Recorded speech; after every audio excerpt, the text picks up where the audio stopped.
dan kerajaannya berkuasa atas segala sesuatu. Dalam nama Bapa, Putra, dan Roh Kudus kita mulai ibadah hari ini. Amin. Tuhan berada di bait suci.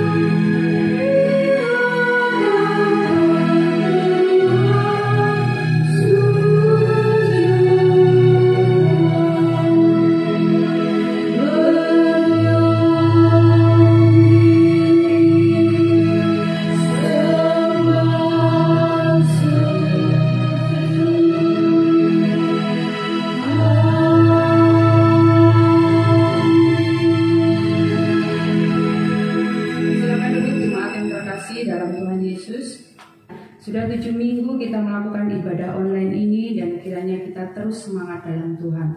Walau kita masih mengadakan ibadah dari tempat ataupun rumah saudara masing-masing, sampai saatnya nanti kita bersama kembali dalam ibadah di gedung gereja.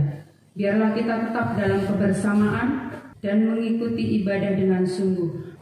Mari kita akan memuji Tuhan dengan satu pujian KPPK nomor 309, Bapa di surga, hatiku bersyukur.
Ya Bapa, segala puji syukur kami naikkan padamu Tuhan. Terima kasih kalau pada kesempatan saat ini kami masih boleh beribadah. Semua bukan satu kebetulan Bapa, tetapi karena anugerah yang Tuhan berikan dalam hidup kami boleh bersuka cita Tuhan, dan kami boleh bersyukur karena kasih dan kemurahan Tuhan di dalam kehidupan kami hari lepas hari.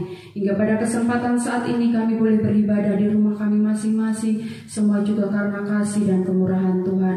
Biarlah saat ini Tuhan kami boleh beribadah dengan sungguh-sungguh. Kami mempersiapkan hati pikiran kami untuk memuji Engkau, untuk mendengarkan firman-Mu. Dan biarkanlah Tuhan firman-Mu boleh selalu menguatkan di dalam kehidupan kami hari lepas hari di dalam melewati semua ini. Terima kasih Bapa, kami menyerahkan ibadah kami dari awal, pertengahan hingga akhir ke dalam tangan kasih Tuhan. Dalam nama Tuhan Yesus kami berdoa dan mengucap syukur. Amin. Hormat diberi.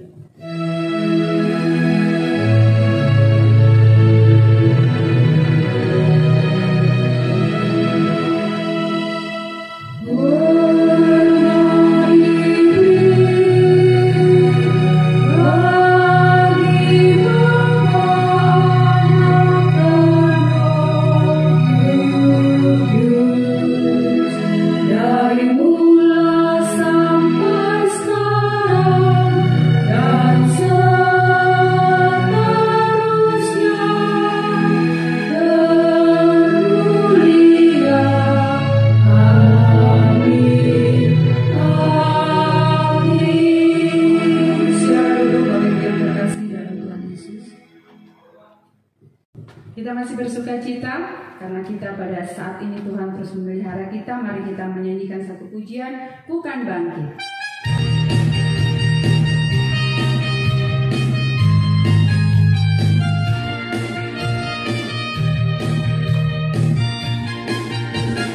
Mari kita semua umat pilihan Allah, dengarlah panggilannya untuk menggenapi firman-Nya. Sekaranglah waktunya untuk berdiri bagi bangsa ini. Mari maju umat pemenang. Mari kita semua umat pilihan Allah. Mari kita semua umat pilihan Allah, dengarlah panggilannya untuk menggenapi firman-Nya. Sekaranglah waktunya untuk berdiri bagi bangsa ini. Mari maju umat pemenang. Katakan bukan bangkit, bukan bangkit. Nyatakan kemuliaan-Nya, bukan bangkit. Nyatakan kebenaran-Nya, sampai setiap lutut berteduh, semua lidah mengaku Yesus Kristus Dialah Tuhan, Raja segala raja. Katakan bukan bangkit, bangkit. Nyatakan kemuliaan-Nya, bukan bangkit.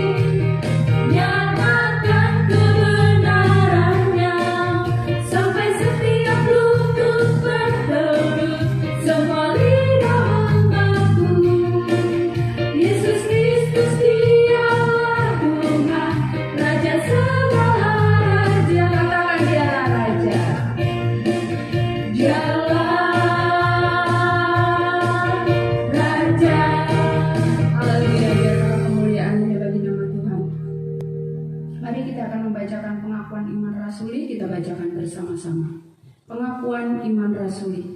Aku percaya kepada Allah Bapa yang Maha Kuasa, Khalik langit dan bumi, dan kepada Yesus Kristus Anaknya yang tunggal Tuhan kita, yang dikandung daripada Roh Kudus, lahir dari anak darah Maria, yang menderita sengsara di bawah pemerintahan Pontius Pilatus, disalibkan, mati dan dikuburkan, turun ke dalam kerajaan maut. Pada hari yang ketiga bangkit pula dari antara orang mati, naik ke surga, duduk di sebelah kanan Allah Bapa yang Maha Kuasa, dan dari sana Ia akan datang untuk menghakimi orang yang hidup dan yang mati. Aku percaya kepada Roh Kudus, gereja yang kudus dan am, persekutuan orang kudus, pengampunan dosa, kebangkitan tubuh dan hidup yang kekal. Amin. Silakan dulu Bapak Ibu yang terkasih. Kita akan mendengarkan sebuah pujian dari vokal grup ibu-ibu. Kami persilakan.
Kita akan mempersiapkan diri kita untuk mendengarkan firman Tuhan yang akan disampaikan oleh Boksu dengan tema Tuhan berkuasa atas hidup umatnya.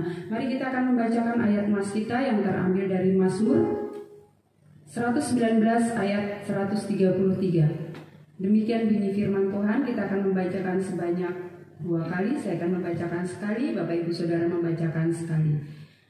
Teguhkanlah langkahku oleh janjimu dan janganlah segala kejahatan berkuasa atasku. Teguhkanlah langkahku oleh janjimu dan janganlah segala kejahatan berkuasa atasku. Mari kita akan memuji Tuhan dengan satu pujian, Kemurahan-Mu.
Benar Tuhan, hanya kepada Engkau sajalah sebagai penolong kami, hanya kepadamu lah kami bersandar Tuhan. Kami sungguh mengandalkan kepada kemurahan Tuhan yang lebih daripada hidup kami. Kemurahan-Mu Tuhan yang terus Tuhan nyatakan di dalam hidup kami, di tengah segala situasi kehidupan yang kami alami. Karena itu Tuhan, biarlah kiranya kami terus bersandar kepada Engkau, sumber kekuatan kami. Berkati Tuhan saat kami akan mendengarkan firman-Mu. Tuhan memberkati hamba-Mu, memberkati semua kami yang mendengar, sehingga kami semua boleh sama-sama diberkati. Terpujilah nama-Mu dalam doa kami, dan kami bersyukur dalam nama Tuhan Yesus. Kami siap sambut berkat firman Tuhan. Amin. Shalom jemaat yang dikasihi Tuhan. Kita kembali akan mendengarkan kebenaran firman Tuhan. Hari ini kita akan mengambil tema Tuhan berkuasa atas hidup umatnya. Mari kita akan membuka firman Tuhan. Saya akan bacakan satu bagian kecil dan nanti kita akan lihat beberapa bagian yang lain dari kitab Ayub pasal 38 ayat yang pertama sampai dengan yang ketiga.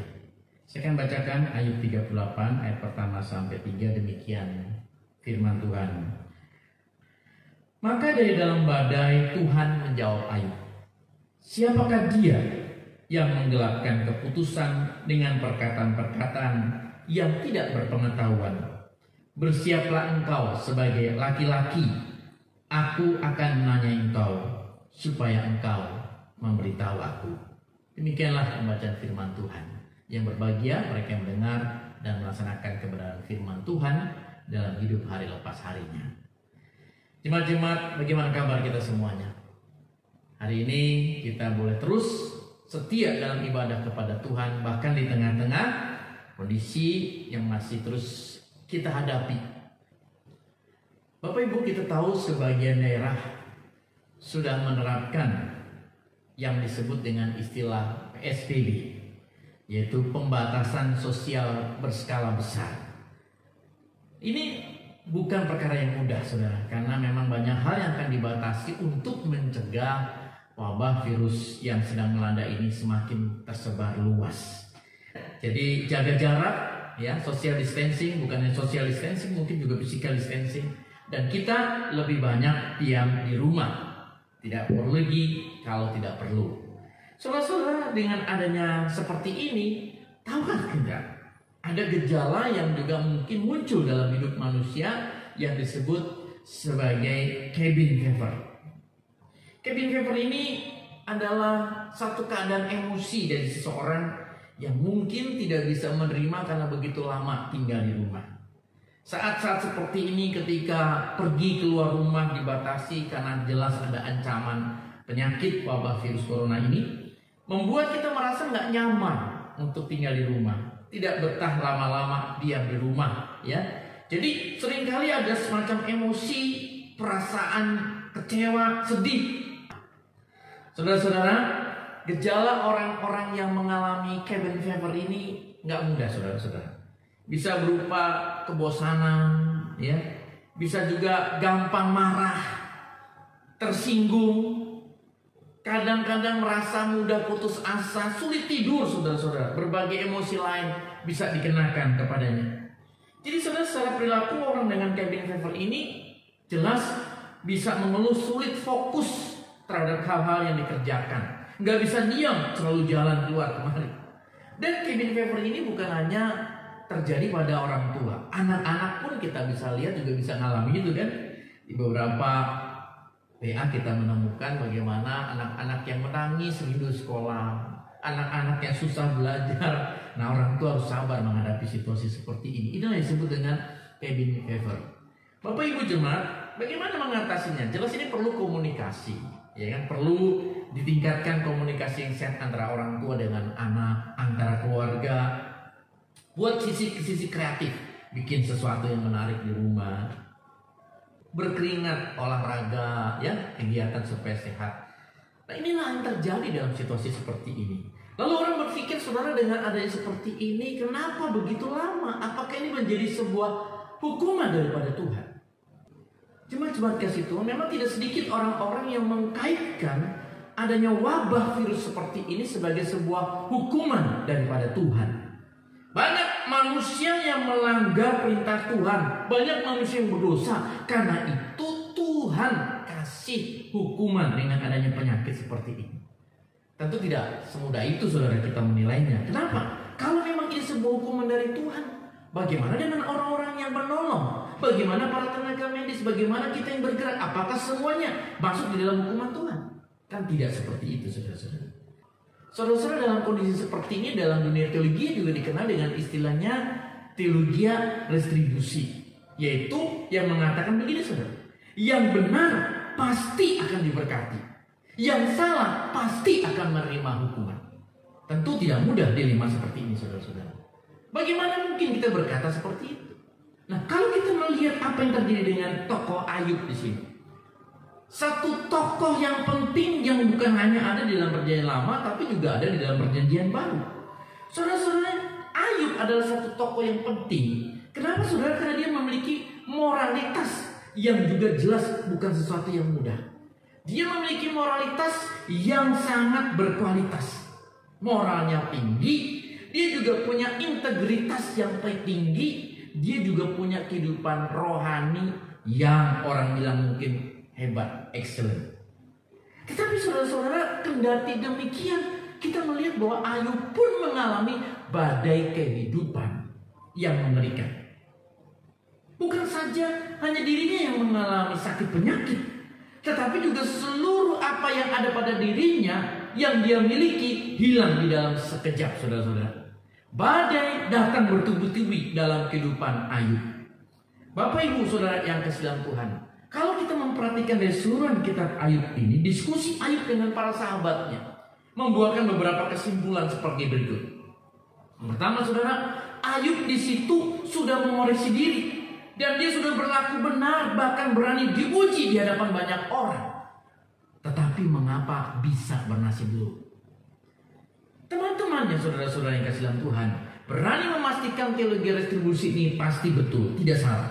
Artinya, kenyataan bahwa ketika mereka teman-teman melihat Ayub bernasib malang, maka Ayub pasti pernah berbuat salah. Ayub berbuat salah kepada Tuhan dan dia mengalami hukuman. Saudara, Ayub berani diuji di hadapan semua bahwa dia sudah hidup benar di hadapan Tuhan. Kalau demikian, saudara-saudara, pastilah Allah yang telah berlaku curang terhadap diri Ayub. Bapak Ibu, apakah demikian kita menilainya? Di dalam kebingungan yang berbantahan dengan teman-teman Ayub ini, Ayub kemudian mengajukan petisi kepada Tuhan sendiri dengan memberikan jawaban. Kalau kita perhatikan di dalam Ayub pasal 23, ayat yang keempat dan yang kelima, Ayub mengungkapkan hasratnya ingin menemui Allah dan membahas kasusnya di hadapan Allah. Dikatakan apa, saudara? Maka akan kupaparkan perkaraku di hadapannya dan kepenuhi mulutku dengan kata-kata pembelaan. Maka aku akan mengetahui jawaban-jawaban yang diberikannya kepadaku, dan aku akan mengerti apa yang difirmankannya kepadaku. Saudara, jadi kita bisa melihat di sini bahwa Ayub memohon ketidakbersalahannya. Dia merindukan untuk mendapatkan perkaranya di hadapan Allah. Ayub ingin datang di hadapan tahta Allah itu sendiri. Ayub mengerti bahwa masalah yang terjadi pada hidupnya adalah masalahnya dengan Tuhan. Ayub menuntut agar Allah bertanggung jawab atas penderitaannya. Saudara, di sini kita bisa melihat bahwa Ayub telah bertindak seolah bahwa perkara yang dihadapi, masalah yang sedang dihadapi adalah perkara dia dengan Allah. Ayub menuntut agar Allah bertanggung jawab atas penderitaannya. Namun kita menemukan apa, saudara? Bahwa Allah tidak menjawab gugatan Ayub ini. Sebaliknya, saudara, Allah mempertanyakan Ayub yang menggugat dia. Siapa Ayub sebagai ciptaan dibandingkan Allah sang pencipta itu sendiri? Saudara-saudara yang kasih dalam Tuhan, kita lihat di dalam pasal 38 ayat 1 ini, bagaimana kemudian Allah menjawab Ayub. Dikatakan apa, saudara-saudara? Maka dari dalam badai Tuhan menjawab Ayub. Meraih jawaban Tuhan melalui badai kehidupan. Badai kehidupan apapun, saudara-saudara, bentuknya tentu tidak mudah. Di antara kita pasti ada yang menyukainya. Jauh-jauhlah hal itu dari kehidupan kita, saudara-saudara. Demikianlah harapan setiap orang. Tetapi faktanya, saudara-saudara, suka atau tidak suka, badai kehidupan itu datang dengan sendirinya tanpa kita undang.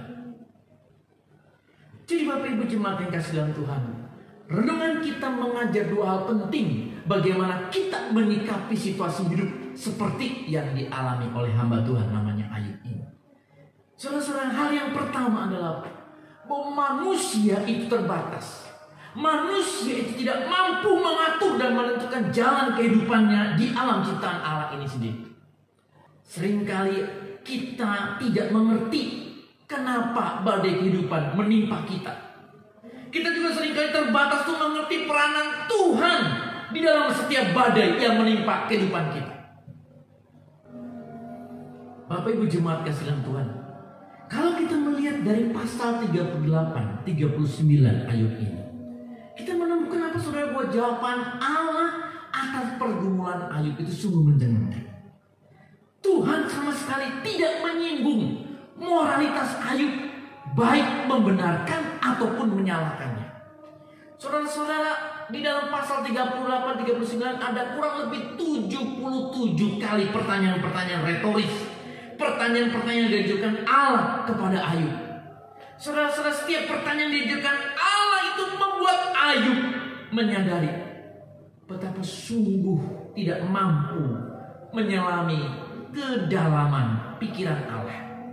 Betapa Ayub bukan apa-apa dibandingkan kebesaran dan pengetahuan Allah. Saudara-saudara, Allah bertanya kepada Ayub demikian, di manakah engkau ketika aku menciptakan bumi? Ceritakanlah kalau engkau mempunyai pengertian. Apakah engkau mengerti luasnya bumi? Dan seterusnya, dan seterusnya. Saudara, minimal Allah ingin Ayub menyadari dua hal, yaitu betapa besar dan tak terukurnya kuasanya. Dan yang kedua, betapa dalam dan tak terduga hikmatnya. Jemaat-jemaat yang dikasihi Tuhan, ada kalanya dalam hidup kita, pada saat badai hidup menimpa kita, kita tidak dapat menikmati pengalaman rohani dan juga kenyataan kehadiran Allah dalam hidup kita. Ada banyak orang saudara-saudara yang berpikir bahwa badai kehidupan seakan telah memisahkan dirinya dengan Allah. Ada juga yang merasa saudara-saudara bahwa badai itu terlalu berat, sehingga yang dia rasakan ialah badai itu, dan tidak bisa merasakan bagaimana Allah menguasai badai itu, sehingga hidupnya tidak merasakan kehadiran Allah di tengah badai itu. Sebenarnya saudara-saudara, badai kehidupan itu justru harus makin membuat kita dekat kepada Tuhan. Ada seorang teolog bernama C.S. Lewis menulis tentang penderitaan demikian, saudara. Allah berbisik dalam kesenangan kita, berbicara di dalam keadaan yang biasa, tapi berteriak dalam penderitaan kita. Penderitaan atau pergumulan kita adalah sebuah sound system Allah untuk membangunkan dunia yang sedang tertidur. Rasakan kehadiran Allah, rasakan bagaimana Tuhan menyapa kita bahkan di tengah badai kehidupan sekalipun. Jadi jemaat-jemaat, yang pertama, bahwa manusia itu terbatas dan tidak mampu mengatur menentukan jalan kehidupan di alam semesta yang Tuhan nyatakan ini. Hal yang kedua yang kita pelajari dari firman kita adalah apa? Bahwa Allah itu adalah Allah yang berdaulat dan berkuasa atas hidup manusia, atas hidup kita umatnya. Jemaat yang terkasih, mungkin ada di antara kita yang berada dalam posisi seperti Ayub, yang mempertanyakan atau mengajukan pertanyaan kita kepada Tuhan. Kita mungkin bertanya, saudara-saudara, sebagai orang yang percaya kepada Tuhan, mengapa Tuhan tidak melepaskan kita dari persoalan atau pergumulan yang ada? Kiranya renungan firman Tuhan yang kita dengar ini boleh meneguhkan kita, saudara-saudara, bahwa sesungguhnya Allah berdaulat mutlak atas seluruh ciptaan. Hikmatnya yang sempurna mengontrol jalannya sesuai dengan maksud Tuhan yang mulia. Apapun yang sedang kita hadapi, saudara-saudara, tetaplah percaya dan berharap bahwa Tuhan itu baik. Tuhan itu adil di dalam segala keadaan dan kedaulatannya bagi hidupmu dan hidupku. Bapak Ibu Saudara yang kasihan Tuhan, ada seorang yang bernama Anthony Collins. Dia hidup di tahun 1600 sampai 1700. Dia seorang filsuf dari Inggris, paham deisme. Saudara-saudara, dia hidupnya dipengaruhi oleh filsafat John Locke. Suatu hari dia berpas-pasan dengan seorang Kristen yang sedang menuju gereja. Ia kemudian bertanya kepada orang Kristen ini, "Saya mau bertanya, Allah yang kamu sembah itu besar atau kecil?" Saudara-saudara, orang Kristen ini sederhana menjawabnya. Dia katakan, Allah bagiku dua-duanya, besar dan kecil. Ia begitu besar sehingga langit yang mengatasi segala langit pun tidak bisa memuatnya. Sekaligus ia begitu kecil sehingga dia bisa tinggal di hati saya. Bapak Ibu, jawaban ini begitu mengagetkan Anthony Collins. Sehingga di kemudian hari dia menulis, saudara-saudara, bahwa jawaban orang Kristen seperti ini yang sederhana memberikan pengaruh yang lebih besar kepadanya daripada segala buku filsafat yang dibacanya. Jemaat-jemaat dikasih Tuhan, di dalam menghadapi badai kehidupan seperti yang sedang dihadapi kita ini, mungkin kita perlu bertanya, how big is God for you? Seberapa besar Allah bagi engkau? Seberapa besar Allah bagi kita? Jawaban ini akan menentukan kerohanian kita dan mempengaruhi seluruh kehidupan kita terhadap pengenalan kita kepada Tuhan. Saudara-saudara kasih Tuhan, siapa Allah? Seberapa besar Allah sesungguhnya di dalam hidup kita? Bila kita memiliki banyak kekhawatiran yang terjadi di dalam hidup kita, maka salah satu sebabnya adalah karena kita tidak percaya Allah mampu memelihara hidup kita. Allah sanggup berdaulat di dalam hidup kita. Saudara-saudara, banyak orang Kristen menjalani hidupnya seolah seperti Allah tidak ada. Mana yang lebih susah, saudara-saudara? Tidak ada Allah atau tidak ada uang? Putus pacar atau putus dengan Allah? Bapak Ibu Saudara, bukankah kita juga tidak sedikit menemukan orang yang resah dan gelisah ketika tidak bisa menemukan HP-nya atau tidak memegang HP-nya selama seminggu, tetapi tidak merasakan apa-apa ketika tidak membaca firman Tuhan dalam hari itu? Jemaat-jemaat kasih dalam Tuhan, bagaimana dengan hidup kita? Apakah kita merasakan kehadiran Allah lebih daripada segala yang kita dapatkan di dalam dunia ini? Dialah sebagai akhir renungan kita. Kita ingat, perhatikan nasihat di dalam Efesus pasal 6 ayat yang ke-10. Efesus 6 ayat 10 mengatakan demikian. Akhirnya, hendaklah kamu kuat di dalam Tuhan, di dalam kekuatan kuasa-Nya. Bapak Ibu, kata yang dipakai di sini dalam bahasa aslinya memakai kata kerja perintah, present imperative. Artinya adalah perintah yang dilakukan bukan hanya sekali, tapi yang terus menerus dilakukan. Kata kerja yang dipakai di sini dipakai bentuknya adalah pasif.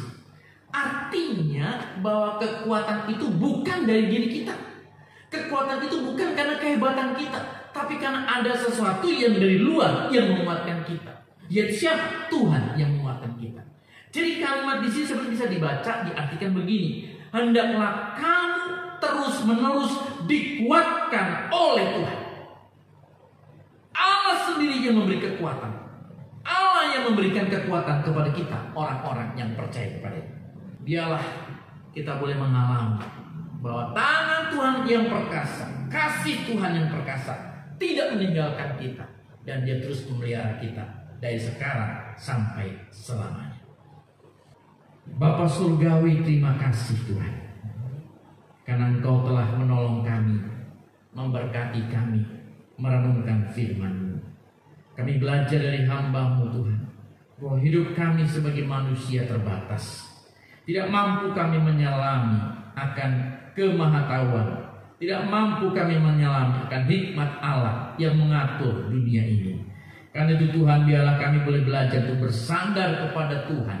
Kami terus boleh mengandalkan Tuhan, karena kami tahu Tuhan bahwa kami manusia terbatas.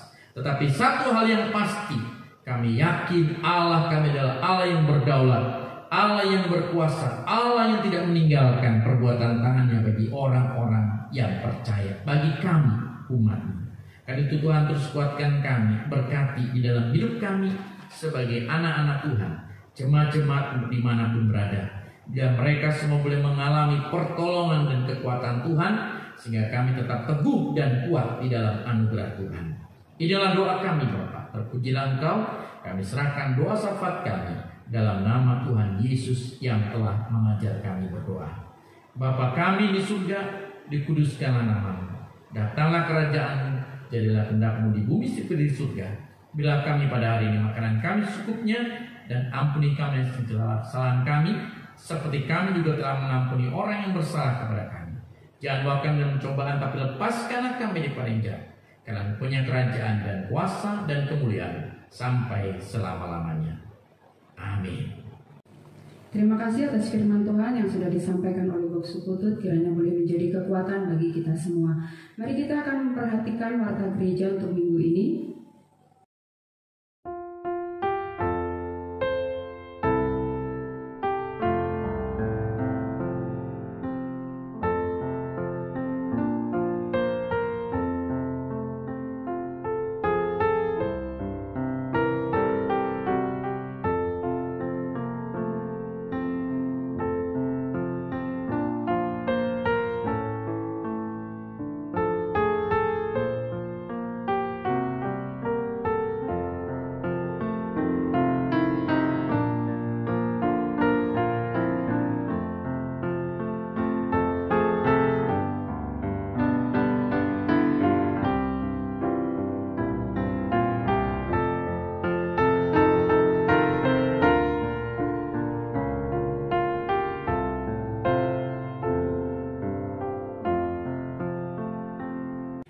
Dan kita selanjutnya akan memberikan persembahan. Bapak Ibu, kita akan memberi persembahan minggu ini. Kita memberikan persembahan satu kali saja untuk kas umum, dan silakan mempersiapkan atau masukkan ke dalam amplop. Bagi saudara yang telah mengumpulkan persembahan selama ini, mau dapat langsung menyerahkan ke bendara gereja, bisa juga ke gereja atau langsung mentransfer ke rekening gereja kita untuk kepentingan pelayanan gereja kita. Mari kita akan iringi dengan satu pujian, limpahkan pialamu.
Mari jemaat kita satu hati dalam doa. Bapa kami dalam surga, sungguh kami bersyukur ya Tuhan, pada hari ini kami boleh bersama-sama beribadah walaupun di rumah kami masing-masing. Terima kasih atas berkat-Mu hari ini yang Kau limpahkan dalam ibadah dan juga firman-Mu yang telah kami dengar pada hari ini. Terima kasih untuk kesempatan ini Tuhan memberikan kami untuk boleh memberikan persembahan ke dalam rumah-Mu. Sucikan dan kuduskan persembahan kami ya Bapa. Berkati persembahan ini, biar Tuhan terus pakai persembahan ini Bapa, untuk boleh Tuhan terus pergunakan untuk keperluan gereja-Mu di tempat ini. Terima kasih, berkati semua pengurus yang mengelola keuangan ini, biar Tuhan beri hikmat sehingga semuanya boleh dikelola sesuai dengan rencana dan kehendak Tuhan. Terima kasih Bapa, biar Kau terus boleh memberkati kami, terutama di situasi seperti saat ini ya Bapa. Biar Tuhan boleh memberi kami kekuatan, kesehatan yang daripada Tuhan, boleh melindungi kami dengan kuasa dan hadirat-Mu. Terima kasih Bapa, inilah doa kami di dalam nama Tuhan Yesus, Tuhan dan Juru Selamat kami yang hidup. Kami sudah berdoa dan mengucap syukur. Amin. Kita akan mengakhiri ibadah kita pada saat ini. Kita akan tutup dengan pujian doksologi. Mari kita bangkit berdiri, Bapak Ibu yang terkasih. Doa berkat akan disampaikan oleh Boksu Putu.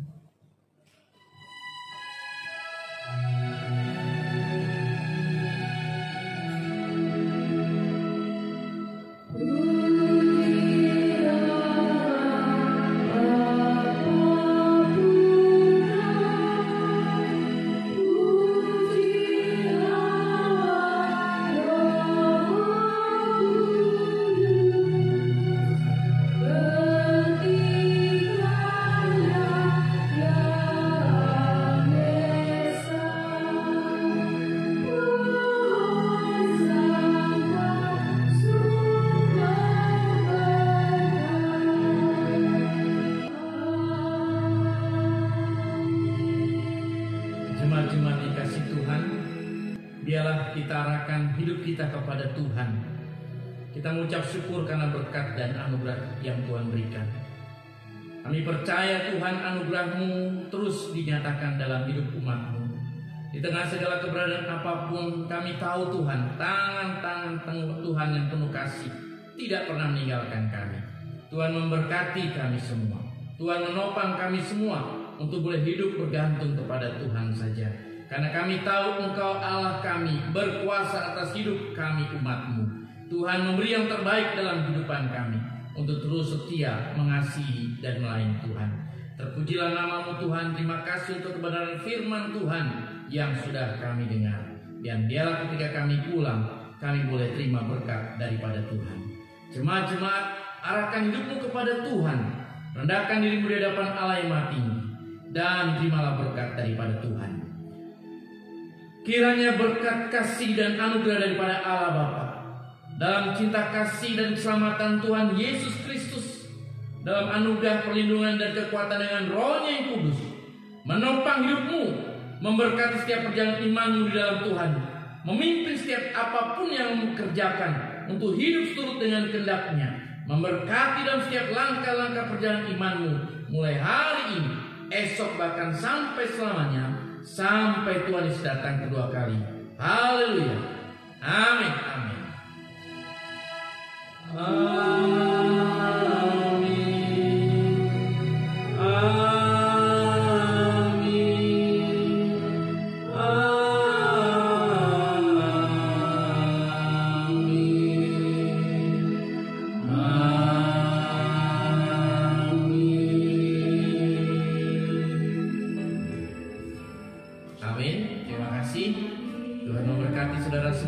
Semangat di dalam anugerah Tuhan, terus semangat dalam mengiring Tuhan. Apapun yang sedang kita hadapi, kita percaya bahwa Tuhan berkuasa atas hidup kita, umat Tuhan.